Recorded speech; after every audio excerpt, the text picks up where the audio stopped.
It is my pleasure to welcome you to this fourth session in the series of webinar being done by the Reproductive Education and Adolescent Community Health REACH.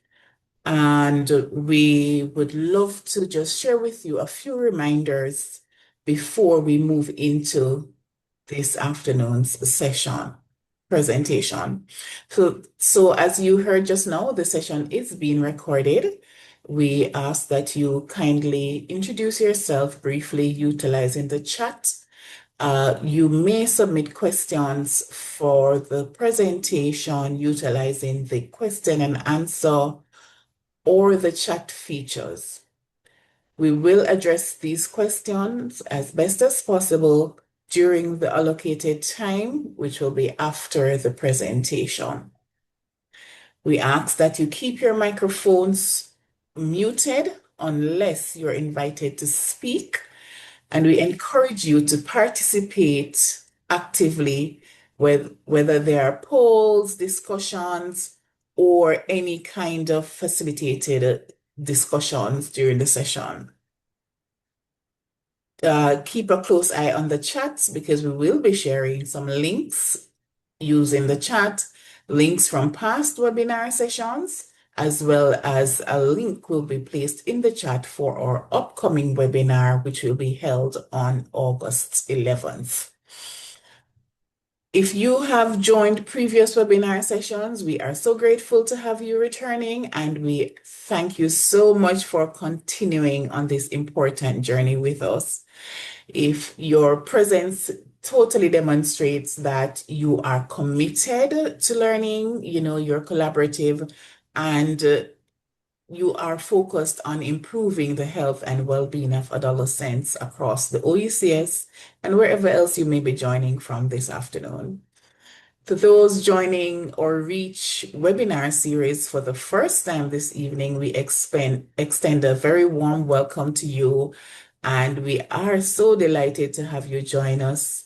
We hope that tonight's session will be informative, engaging, and beneficial to the work that you do with young people and adolescents. And we do hope that you will invite others to join us in subsequent sessions.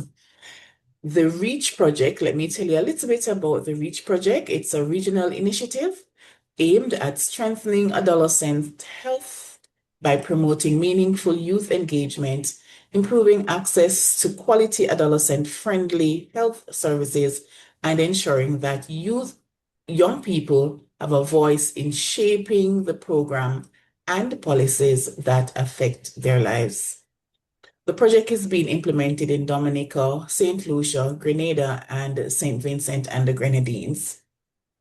Through this webinar, we are creating a space to learn, to share your experiences, and to explore practical, evidence-based approaches that can contribute to healthier and more supportive environments for adolescents throughout the region. It is my pleasure to introduce to you this afternoon our facilitator for the evening, Mrs. Tamika Dempster-Mattox, who is an accomplished associate counseling psychologist holding a Master's of Science degree in counseling and social work from the Michael University College, along with multiple certifications in mental health from the University of Washington, Seattle. Currently, Tamika holds the position of regional psychologist and clinical coordinator at the Caribbean Technical Assistance and Education Center for Health, CTEC. She has successfully managed regional mental health projects, overseeing and leading impactful initiatives that positively influence the mental well-being of individuals in the region. Tamika believes that the healing of the mind first begins with addressing one's thoughts and belief. Without further ado, I give you our presenter for this afternoon, Mrs. Dempster-Mattox. Over to you, Tamika. Thank you so much, Georgia. Thank you for that warm welcome. Just want to say thanks, for this opportunity to be talking with you this afternoon on the subject matter of youth mental health matters. I want to say good afternoon to all the participants on. And before we begin, to just share with you a quick safety statement, noting that with this presentation, we're going to be talking about youth mental health. And as such, some things that we talk about might be a little bit triggering for you.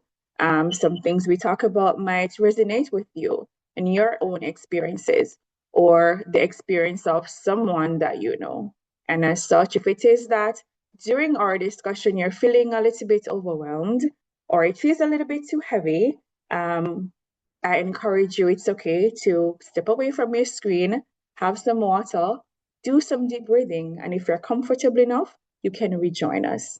You can participate in a way that you feel comfortable, whether it is that you want to participate by asking questions in the chat, or if it is that you just want to listen in and reflect.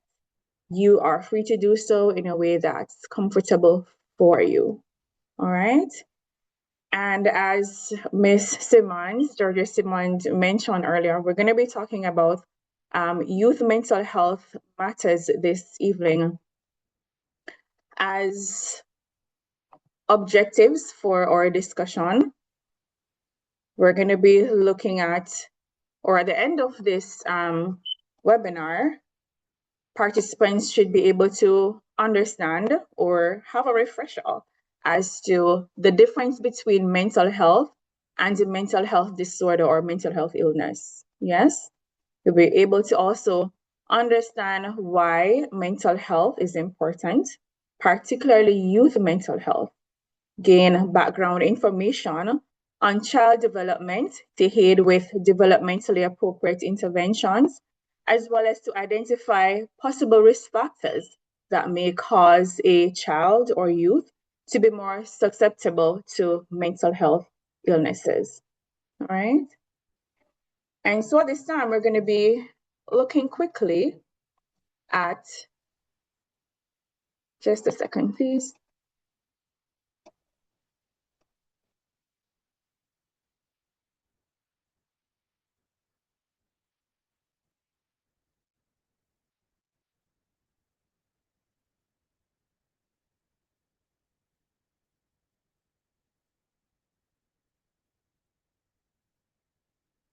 We're now going to be looking at the difference between mental health and mental health illness, right?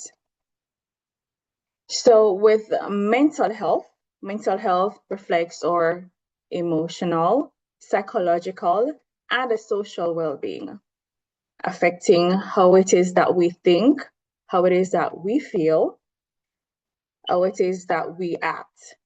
Mental health has a strong impact on the way we interact with others and the problems and make decisions. Now, when we look at mental health illness, according to the Center for Disease Control, that's CDC, mental health illness refers to conditions that affects a person's thinking, right? Their feeling, their mood, or behaviors. And these can include, but aren't limited to, depression, anxiety, bipolar disorder, or schizophrenia. Next slide. Now, as we look a little bit further on mental health versus mental health illness, we know that mental health, as we said earlier, encompasses our thoughts, our feelings, our behaviors, representing our psychological, emotional, and behavioral aspects. It reflects our overall well-being and how we navigate life's challenges. Mental health includes our ability to adapt, meet our needs, develop skills, and use healthy coping mechanisms for stress. It involves connecting with others, forming fulfilling relationships, realizing our potential, and achieving goals. Now, with mental health illness, one of the key difference between mental health illness and mental health, we'll look at patterns. Yes, it really comes down to patterns, duration, and disruption in functional ability. Mental health illness or disorder, it involves long-term patterns of changes in thinking, feeling, and behaviors. And we're going to note that it has to do with a long-term, not something just for a week, right, or a couple of days, but long-term patterns, right, of changes in one's thinking, feeling, and behavior. And so as we look at youth mental health this evening, we want to just, for the purpose of this presentation, clarify youth. And youth refers to individuals ages 10 to 24, aligning with the definition used by the World Mental Health Organization and the United Nations. Now, this age range captures early adolescence through to young adults, a developmental period marked by psychological vulnerability, right? And so we ask the question, why does youth mental health matters? I could probably borrow a line or two from one of Whitney Houston's most popular hits. It says, I believe the children is our future. Teach them well and let them lead the way, right? And I could continue on that line, but I want to add too that I believe that our youth, our children, they are indeed our future. They are our future lawyers. They are our future doctors, or future psychologists, or future pilots, nurses, doctors, and you name them. They are our future men and women. And so can you imagine a society with future young people whose mental health is compromised? Yes. And so for those reasons and more that we will talk about this evening, we say our youth mental health truly matters, right? For youth facing rapid changes without fully developing the skills to fully developing the skills to deal with these stresses, it can significantly impact their mental health, right? And we're going to be talking about it a little bit more in terms of development of the brain for our young children and this rapid growth that they go through. Yes. And as we continue looking at youth mental health and why it matters, next slide. Youth mental health is important as neglecting it can worsen patterns and hinder growth, especially during adolescence, a vulnerable time for our youth. Yes. And so teaching coping skills can protect them from risk factors, right? And this is very crucial. It's crucial for everyone, but even so for our youngsters, particularly so that they're able to live healthy adult lives, right? And now, why should we be concerned about their mental health? Or why is there a great concern? Why are we having this webinar? Why are we having this discussion? And I want to share with you a few data that I found, which you might be privy to. And for some persons, it might be a bit new or a bit alarming for you, right? And so according to the 2025 Caribbean Child and Youth Mental Health Research Study report conducted by the CARICOM Secretariat and the United Nations Children's Fund, that's UNICEF, the survey revealed concerning trends in youth mental health across the region. 58% of our future, our youth, expressed a lack of optimism about their future, right? 56% reported experiencing persistent worry, and 58% indicated feelings of sadness, depression, and hopelessness. We want to look a little bit further as to why is it that there is a concern. And so in other studies done by Liverpool and Company, done among children and young people, it was noted that 10 to 20% experience mental health problems. That's basically 1 in every 5 experience mental health issues, right? The evidence also suggests that 50% of these mental health problems begin by age 14 and 75% by age 24, with anxiety and behavioral problems being among the most common. In addition, suicide, self-harm, and other internalizing and externalizing problems have continued to increase in recent years. Lauren Peart, CEO of Blue Dot Insights, a leading research company in Jamaica, shared an alarming data that suggests that over 30% of Jamaican children below age 14 exhibit mental health symptoms. Approximately 34% of juveniles in Jamaica display mental health illness before the age of 14 and 48.4% before the age of 18. Yes? I wanted to look at it a little bit closer, noting that we're Caribbean countries, and looking at the trend from 2005 to 2023, the rates for suicide and depression prevalence has doubled since 2005 and 2023 in our youths, right? And so these are really cause for concern, and why it is that we're having this discussion this evening on youth mental health.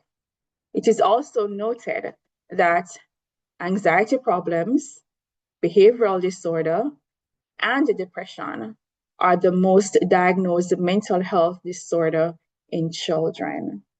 Next slide. Next slide.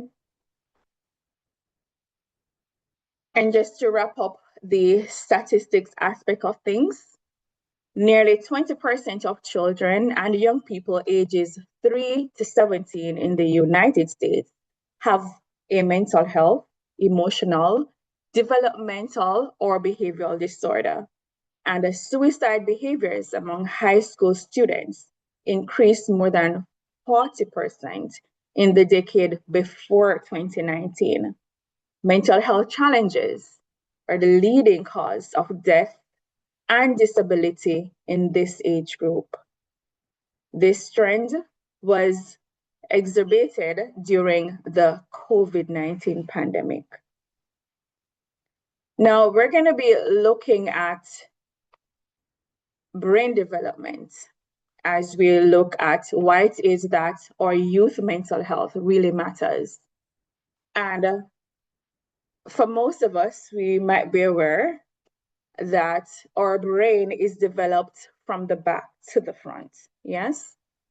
And so it is important to note that by the age of 5, almost 90% of the brain is already developed. However, that aspect of our brain, that prefrontal cortex that is responsible for critical thinking and decision making, is not yet fully developed until an individual is way in their 20s, around 24, right? And so our young children, especially under 5, they absorb information like sponges, right? So that area of the brain that is responsible for feelings and the nervous system, all that is developed already. And so they're sucking up things are registering in the brain, even at this early stage. Early language skills affects reading and overall development. Most developmental disorder are identified in the first 5 years. Trauma in early life can have severe and lasting effects on our youths, right? We want to look at our pre-adolescence, which show a slower growth in brain development. Things kind of slow down a little bit there, but they're still at risk of lasting impacts of trauma, right? Increased attention spans and better impulse control are common at this age, but it's also a period in which mental health illness like ADHD can be a cause for concern, right? Recognizing mental health distress in pre-adolescence involves noting frequent patterns, right? Patterns like tantrums or excessive worries, right?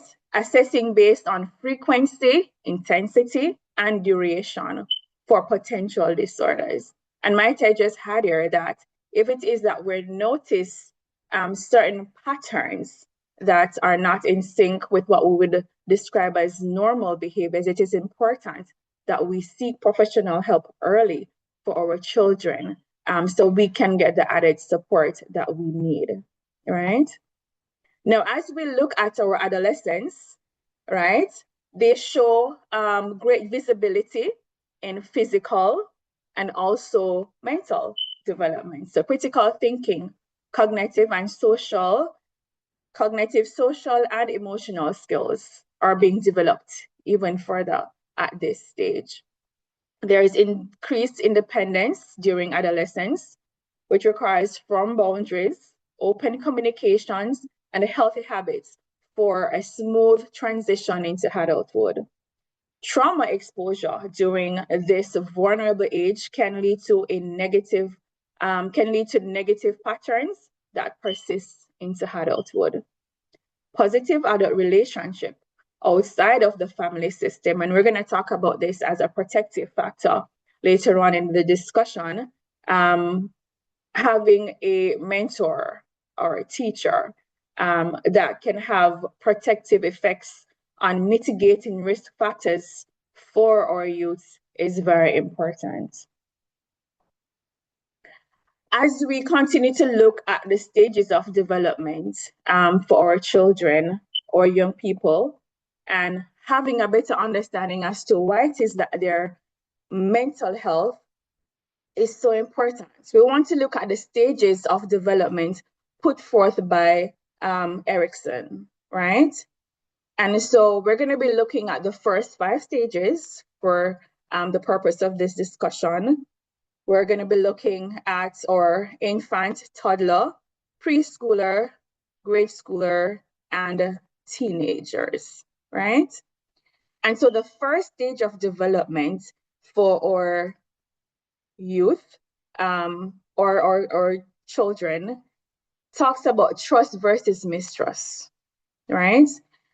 At this stage, we're looking at the parents and caregivers' consistency with support for this child. And how safe the environment is, right? If it is that a child or an infant at this early stage does not feel safe, or if the environment or the caregiver or parent that is caring for this child is inconsistency with the care that is given, then this child is at risk of developing fear, concern, anxiety, right? And so it is very important that from an early age, we're consistent with our care and the support for our youngsters, right? Noting too that with these stages, they build on each other, right? And so at the toddler stage, that's autonomy versus shame or doubt. This is where you want to support curiosity. This is where they're learning new things and to explore their surrounding, where they want to climb on things and do little things for themselves, right? At this stage, you want to support them doing that. You don't want when they are trying to climb on something that you're yelling at them, so the development of the independence is hindered, right? Because if it is that they are not doing well at this stage. Consequently, doubt about themselves or lack of independence can set in, right? We're now going to be looking at the initiative versus guilt, right? And that's the preschool level. Now, at this stage, they're becoming more comfortable with what they're able to do. Yes, they're using their initiative to do things, right? And so we want to encourage that instead of, clamping down on that too much, right? At this stage, they can feel very fearful if it is that they aren't being allowed to develop or master those skills that they so love to do, especially during their playtime. Yes. For industry versus inferiority, right, which is basically at grade school, again, building on initiative versus guilt. At this stage, right, they're developing a more sense of competence and confidence, feeling that, yes, I have this. At this stage, it's all or nothing thinking that they sometimes engaged in, right? And so you want to guide them through this stage so that they can feel very confident within themselves. The negative flip side to that is if this stage is not properly balanced, then a child can be left feeling inferior or having that sense of I'm not good enough or I'm not capable of, right? And so identifying identity, versus role confusion, we want to look at this for our teenagers, yes? And so the positive is that this awareness, there's an awareness, right, of unique self. So at this stage, our youngsters are trying to identify who am I, right? They're trying to identify what role I actually play within this life, so to speak, right? And so they're identifying what does it mean to be a girl? What does it mean to be a boy? Noting that I am more than just my parents' child. I'm more than just a student. Next slide, please.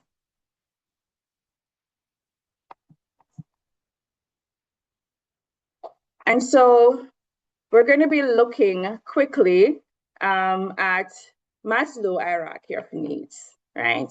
And how this too impacts our youth mental health, right? So just looking quickly at this right here, right? And so we note that with Maslow hierarchy of needs, at the foundation is the basic needs, right? Psychological needs, the need for survival, the need to have water, food, shelter. And if this need is not met, if it is that our young people or youth, this need is not met by them, then, sorry, I'm a little bit distracted, sorry. When these needs are unmet, children will focus on satisfying them, yes? They will ignore higher needs, increasing the risk of traumatic reactions, right? And there's also safety needs. When safety needs are not met, post-traumatic stress may occur, right? There's also the need for love and belonging. If this need is not met again, children who do not feel loved or belonged socially or in the home may experience depression or anxiety, right? And there is esteem needs. Lack of esteem may also contribute to depression and anxiety or other mental health concerns.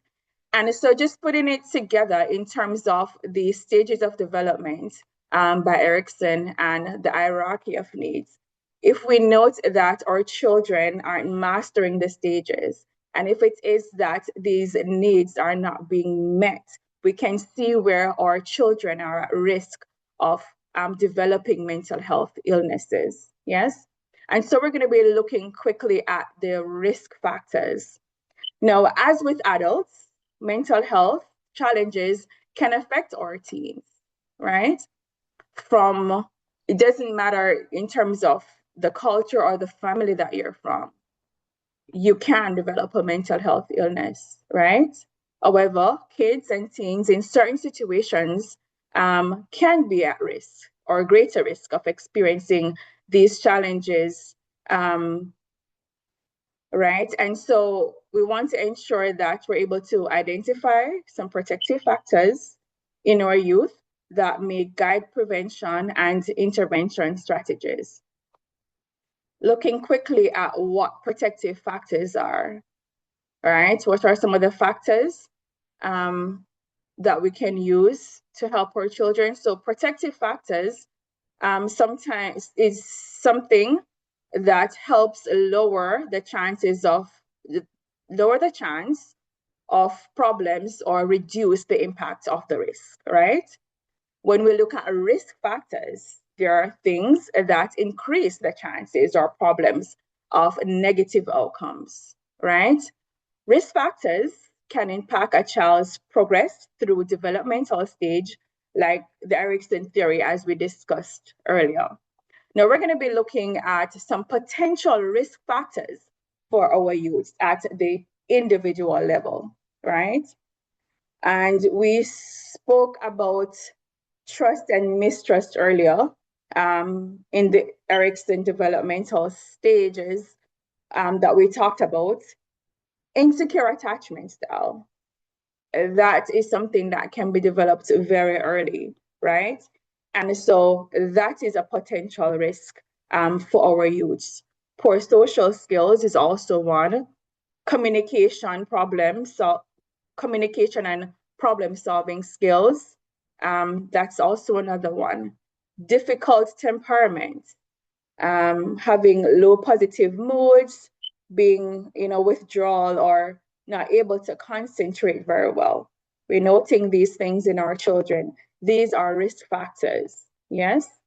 Having low self-esteem, right? Perceived incompetence or having extreme needs for approval and social support. And so early substance use is also a risk factor. Looking now at potential risk factors, that's the next slide, Michelle. All right, potential risk factors at the family level. Divorce or marital conflicts is a severe potential risk. And I think sometimes, parents, we don't recognize the level of impact that a divorce or marital conflict can have on our children. But it's very important that we pay attention to that, right? Parental substance use, yes, modeling that behavior for our children. That's a negative behavior that's being modeled there. And it is a risk factor of our children developing mental health illness, because they too might start using it. And we know the subsequent results of that, right? Parental unemployment, lack of adult supervision, poor attachment with parents, family dysfunctions, family history of mental health illness, low socioeconomical status where there is food insecurity within the home, or even death of close family members, right? A lot of times persons think that children or our youths don't experience grief as we do, but they do. And so a death of a close family member or friend, this can pose a potential risk of our children having a mental health illness. And so we want to pay attention to these things when they're happening with our children, right? And not to overlook loss as something that they'll just pass over, right? Some additional potential risk factors within the school, neighborhood, and community level includes peer rejection or bullying. Now, I think this is a big one. We might not go through all of them, but particularly with peer rejection and bullying, this can have lasting impact on our young people. And so we want to ensure that they're safe where this is happening. If it is that this is happening, then we want to move at it and take the necessary step to ensure that they are doing better at whatever impact this might have on them, right? Unfamiliar environments or migration, this can also be a risk factor. Community violence can also be a risk factor, right? We spoke about loss earlier. So the loss of a close relationship or a friend can also be a risk factor. Now we're going to be looking quickly at some protective factors, all right, for our young people. As we look at the protective factors at the individual level, and of course, we're talking about why our youth mental health matters. Some protective factors are academic achievements. And we know that not all youth that's doing well academically, it doesn't mean that they're not necessarily at risk or they won't develop a mental health illness. But this can present as a protective factor, right? Academic achievements. Usually when our children are doing well academically, there is this sense of confidence that they have, yes? High self-esteem, emotional self-regulation, good coping skills, and problem-solving skills are all protective factors. Them knowing how to cope when it is that things are not going well or when they have a bad day, right? It's a protective factor. We're going to be talking a little bit more on that as we look at how it is that we really care for our children, right? And help with improving their mental health. Engagement or connections in two or more of the following contexts, such as school, is also very important. Having them engage in school activities, connecting with peers, being involved in extracurricular activities outside of the academics is also very important and presents as a protective factor, right? Having them involved in the religion is also very useful for our youths, right? Religion and our culture. Looking at protective factors at the family level. So a family provides structure and our youth need structure, right? It provides limits and rules. And that is also critical for our young people and their mental health. Monitoring and predictability, right? Supporting loving relationships with family members. A child feels safe to disclose mental health concerns within a household when it is that the relationship there is that of a loving relationship with parents or other family members, right? Clear expectations or behaviors and values are there. And so there is not ambiguity in what is expected, right? So that's also a protective factor for our young children or our youth. Looking again at some other protective factors at the school and community level. Now, the presence of a mentor and a support for development of skills and interests is definitely important.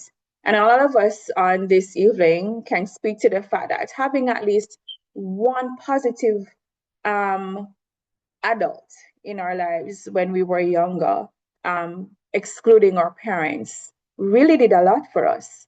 And so we should not discount the presence of a mentor, right? And if you're a mentor, noting that it is a very important role that you have, it serves as a protective factor for our youths. Opportunities for engagement within schools and community is also very important. So giving them the opportunity to be a part of different social clubs, different, competing activities that's taking place within the community or the school is also very important. Positive values and norms, right? Again, clear expectations of behaviors is also a protective factor. And so when we have our different rules in our schools or communities, it is not something that's meant to destroy our young people, but it also serves as a protective factor for them. Physical and psychological safety is, of course, a protective factor. All right, and as we wind down, we're going to be looking quickly at how it is that we can actually improve our youth's mental health with conversation. And firstly, the first one I came up with was taking care of your own mental health, right? And this is very big for me because one, I know sometimes, and I'm speaking particularly to our parents and caregivers here now, taking care of your mental health is very important.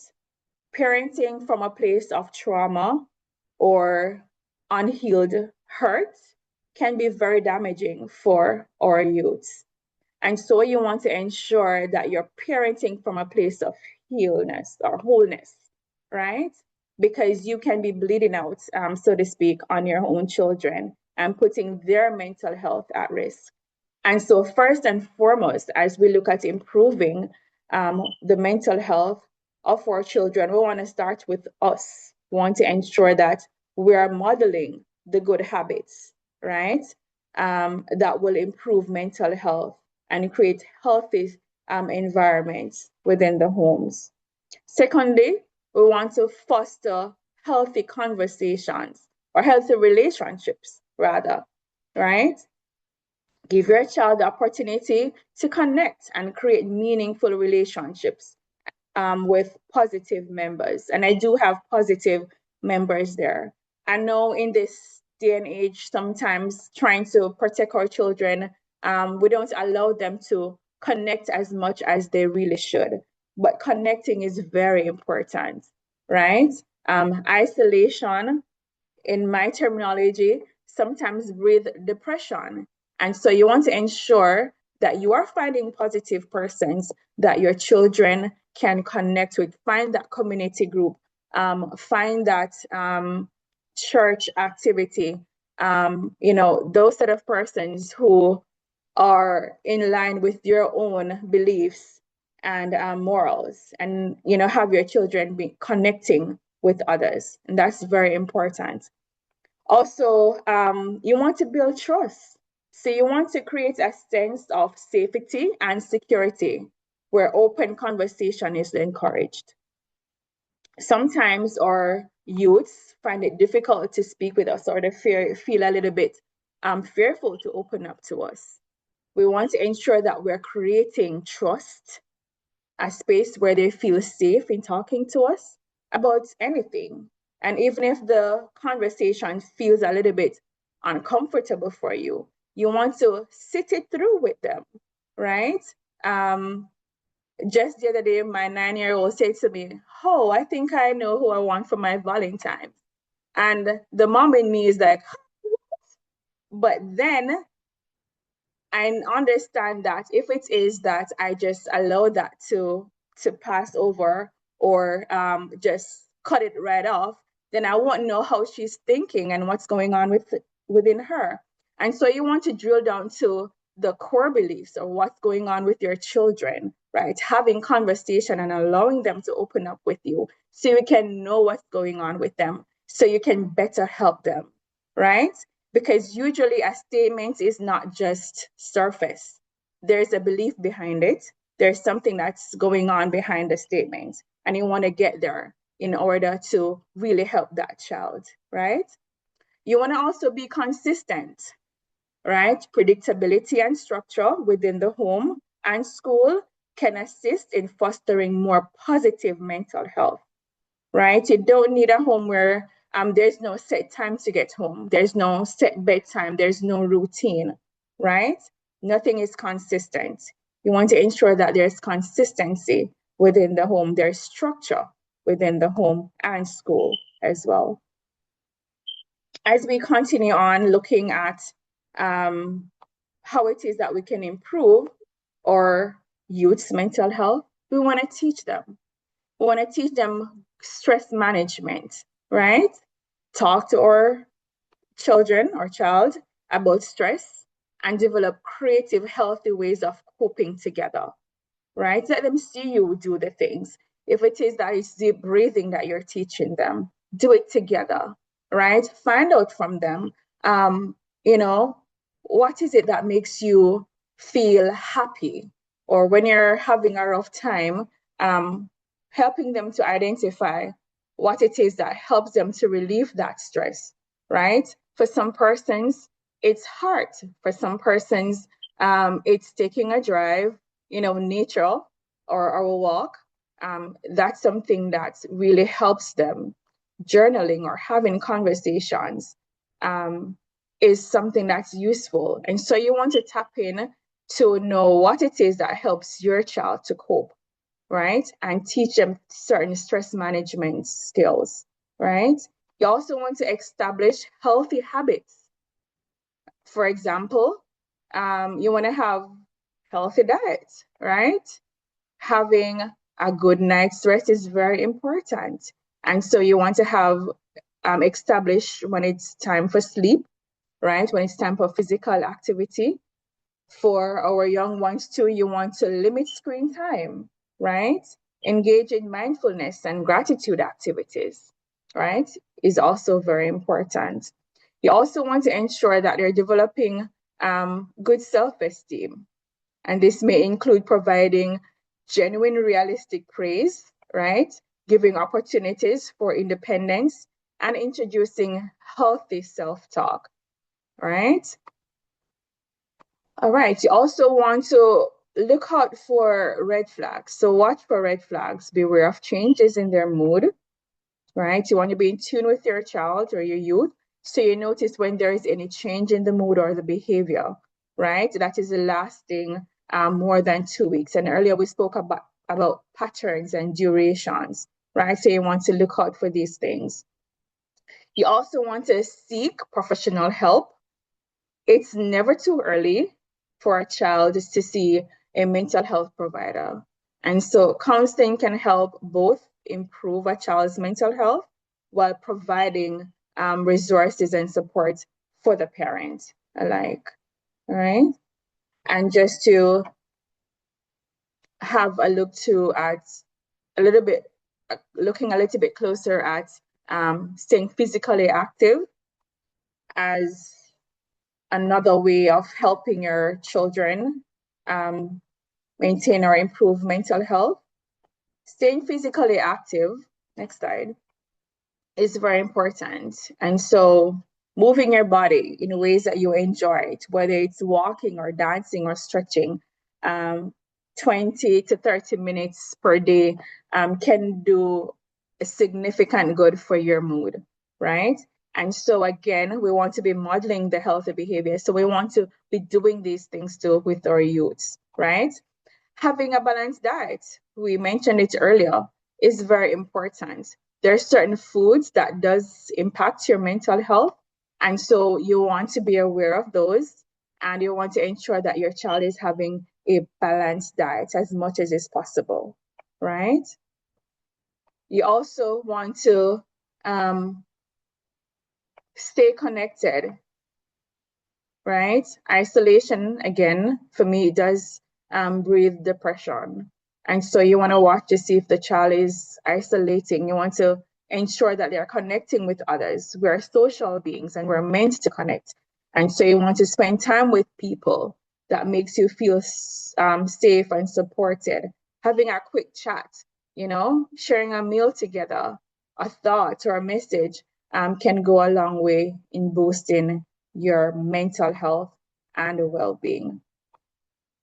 And lastly, to say that seeking help early is very important. You don't want to wait until things are feeling extremely overwhelmed before you reach out for help. So talk to a friend, a teacher, a counselor, a mental health professional. Reaching out to someone is always very important. And so I do encourage us to reach out if it is that we note that there is, anything going on with us as we would with our physical health, because our mental health is just as important, right? And in summary, we all have mental health and it deserves the same care and attention as our physical health. By recognizing and addressing mental health challenges early and equipping young people with healthy coping strategies, we empower them to lead happier, healthier, and more fulfilling lives. Promoting psychological well being while protecting youth from adverse experiences and other risk factors is essential, especially in mental health concerns among young people, right, as it continues to rise. And so understanding a child or adolescent's development and recognizing mental health risk factors and fostering supportive environment can enable parents, caregivers, and educators to communicate and communities to identify concerns early and provide meaningful support, right? Together, we can help our young people to build resilience, thrive, and reach their full potential. We're going to be opening up the floor for any questions. I do thank you for spending the time to listen. And if it is that there is any questions that you have, you can just go ahead and type those in the chat. We'll be more than happy to accommodate them. Thank you. Thank you so much, Tamika, for that very informative presentation. We would have learned quite a few things and have gathered a few gems as we consider the importance of ensuring that, youth mental health matters. We thank you so much for that, and we now invite our participants with any questions. I note at least one question earlier. So Nataki, I hope I'm not butchering that name, is asking, how do you introduce journaling to a 14-year-old boy? Well, first you'd want to find out if that's a coping style that works best for him. Because usually something that works for one youth might not necessarily work for the other. Journaling is very useful. It helps us to express ourselves, our thoughts, our feelings, just letting it out there. It does help with some of our young people. And so before just introducing it to him, I'll say, ask him, how do you feel about writing? About how it is that you're feeling and what's going on with you.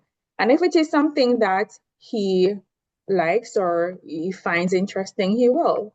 But if he's someone that doesn't like writing and he prefers to just talk, then, that might be different. So I'll say, ask your 14-year-old. He'll tell you. I hope that Thank answers you your so question. much. Thank you, Tamika. Are there any other questions, Avril or We Kira? have, Go ahead. thank you. We do have Marcelin Williams. The hand is up. Would you like us to open the mic for you to speak?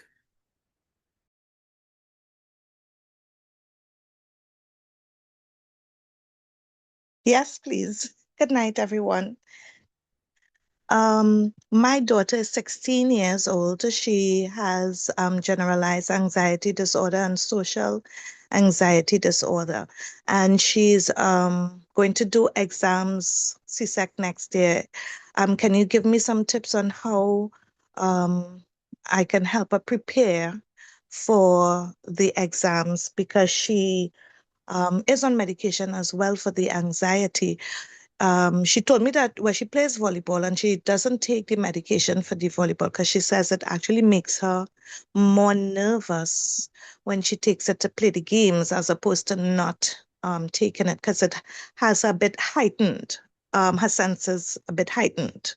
So I want to know what, I really don't want her on medication. We don't want her on medication, but for SEA, she had to take medication. And so we are trying to not have her take medication for the CSEC exam. Is there any way that we can help her prepare for the exams without having to take medication and not get anxiety attacks because she do get the attacks? Okay, thank you for that question. Is it Marceline? I didn't get the name. I'm not able to see your name properly. But I can't say to you that I can guarantee you in terms of a coping skills that you could engage in without taking the medication and not have the anxiety or panic attack, right? But there are a few coping skills that are very useful for anxiety or panic attacks. One of them is deep breathing. I'm not sure if she's already practicing that. She could do the 5, 4, 3, 2, 1 as well. And that is also very useful. There is guided imagery as well, and there is mindfulness, right? I would love the opportunity to probably sit further to, work through some of these coping skills with your daughter, if that's okay. Just to give examples of how it is done. I know, especially with the 5, 4, 3, 2, 1, works well with our teenagers. With that one, you're identifying 5 things in a safe space a space that you'll find safe. Say for instance, it's your room, and you could be anywhere and envisioning your room, identifying 5 things in there, something that you can, see, something that you can feel, something that you can hear, something that you can taste, utilizing the 5 senses to kind of get you grounded. That is something that's usually useful too for youths who are experiencing anxiety. And I always love to encourage them to do the deep breathing. When done properly, it really does help to relax the nervous system for our youths. But then again, as I said, I can't tell you that for sure. Her using these techniques, she won't get a panic attack if she's off her medication. All right. But it's something that she could try. Sure. Okay. Thank you very much. You're welcome. Thank you, Marceline. We do have another question from Devon. Do you think mental health programs should be part of a school's syllabus? Well, I know in some schools, they do have the guidance and counseling as a part of the curriculum. And usually in these sessions, they have the opportunity to learn about mental health and mental health illnesses.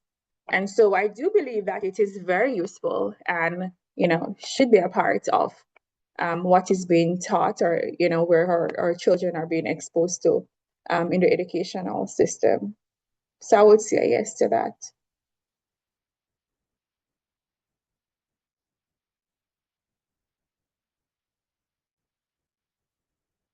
We do have another question in the chat, and it reads, in our society, there is a stigma associated with mental health when it comes to confidentiality. Can you make a comment on this? I'd like the person to help me to understand a little bit more. Stigma when it comes to confidentiality, or stigma when it comes on to the mental health? Is it that speaking about it, you want others to not let somebody else know about it? I want to be able to answer you properly. Can you clarify a little bit? Sure. Good night. Can you hear me? Yes, go ahead. Yes, I was referring to having, well, simply talking to someone about it. I mean, many people in our society today, they do not really express themselves because of confidentiality. Right. I do understand that. As a psychologist, confidentiality is very big for us. And so if it is that you're speaking with a professional, that should not be a matter of concern in terms of confidentiality. I do understand, however, that with talking to probably a friend or a family member, things that you disclosed might be shared with others. And so, with that, I do encourage that you find persons who are really confidential, persons that you truly trust, that you know won't necessarily share with others things that you aren't comfortable sharing with others. But confidentiality, I think that's very important. And I do believe that it can be a hindrance for persons not wanting to, share with others because of the fear that, hey, you're gonna tell somebody else about what I shared with you. And so I encourage you to find someone that you can truly trust, whether it be in your church or your school or a professional, and talk with that person because it is important to talk about your mental health. Hope that helps. All right, so we do have more questions in the chat, Tamika. And this is from Nataki. Hopefully, I pronounced it correctly. The question asks, how does a parent choose a safe therapist for a child? He has been diagnosed with ADHD and is on medication. However, they have suggested a therapist also. However, finding and choosing one is a bit intimidating. And I can understand that.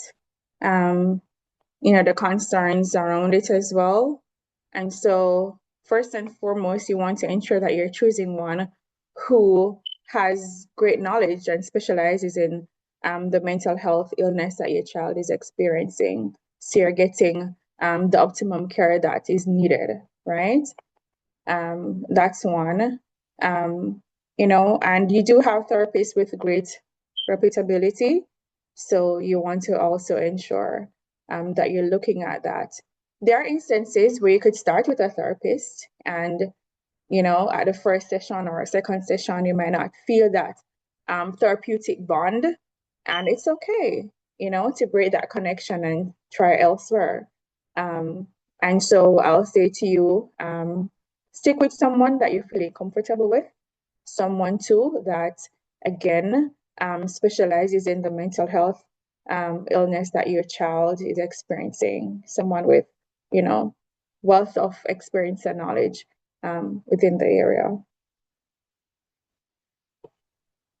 All right. All right, we have one more question from Shanair. Considering the development in understanding the youthful brain and its critical thinking capacity, why haven't our laws not changed to accommodate the new development? In other words, the ages accepted for voting, consent, and marriage for start. All right. So as to why our laws aren't changed, I can't say totally. I can't say I have the answer for that, but we are the people and we can let our voices be heard. Yes. But just to say too that at age 18, while the prefrontal cortex is not yet fully developed, it is at a developmental stage where it can make certain decisions, right? But not totally developed, right? But it is at a state that it can think critically, but of course, more experiences, more development is required where that is concerned. As to why the law has not changed, I can't say for that for sure. But something to think about, right?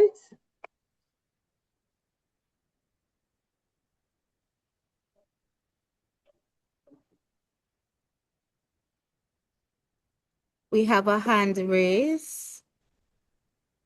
Yes. Okay, I'm not able to see who that is. The person could just go ahead and unmute if they're able to.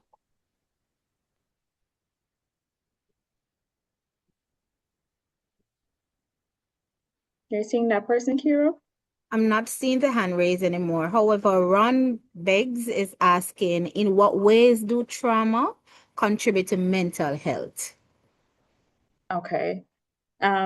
So with trauma, it does contribute to mental health in several ways. Noting too that not everyone that has an adverse experience necessarily develop PTSD, that post-traumatic stress disorder, based on the experience. But for others, they very well might develop PTSD based on adverse experiences that you'll have, be it in your childhood or even as adults, right? And so trauma can have lasting impacts on the brain when not properly processed. And usually, for someone experiencing PTSD, they will definitely need the support of a expert in the area. All right. And so I'm not sure if that answers the question properly, but in impacting your mental health, you'll find other persons having nightmares or flashbacks of the events, different triggers that might pull you back to the adverse experience that you might have had, that will definitely impact the way you live your life, how it is that you process things in terms of, impacting your belief, how it is that you're thinking, feeling, and acting in general. All right.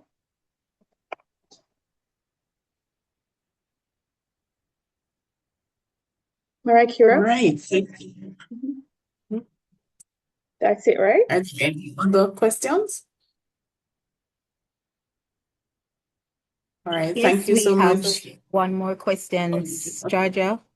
Again from Ron, for someone who is a victim of mental health, can the impact, just a quick second,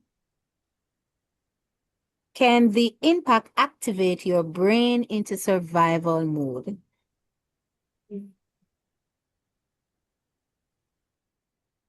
I'm trying to ensure that I understand the question properly. The impact of mental health, if it can put you in survival mode. If you're referencing to trauma, then yes, most of the time with trauma, so the nervous system is being activated, and sometimes we're stopped right there, depending whether we're in flight mode, fight mode, or frozen, right? And so to answer the question, yes, it can have you in survival mode for extended period of time. Again, if not processed properly, you can find yourself stuck in survival mode. All right.